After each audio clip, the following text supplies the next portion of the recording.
Bonjour sur Super TV. Le plan d'urgence est toujours maintenu à son maximum, comme l'a assuré le président. Pourtant, c'est incroyable, la vague a entièrement disparu. Néanmoins, une question est sur les lèvres de tout le monde. Où est Surfman?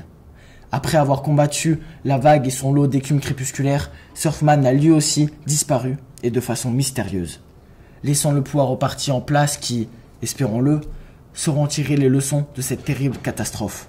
Et maintenant, en exclusivité sur STV, nous recevons Pierre, un ancien militant de la vague. Bonsoir Pierre. Bonjour Mélanie. Merci de nous avoir rejoints sur notre chaîne. La vague, la catastrophe du siècle, c'est ce soir sur STV. Restez avec nous. Bonjour, c'est l'âne de Carcasse. Une fissure, une vitre brisée, et Carcasse vous avoue vos balais d'essuie-glace.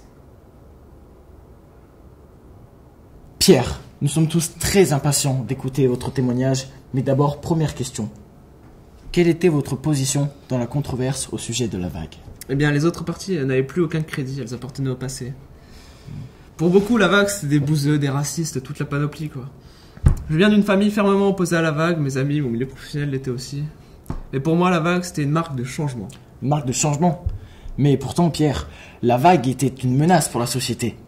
Elle a engendré insidieusement des actes ultranationalistes et violents. C'est un peu dépassé, tout ça.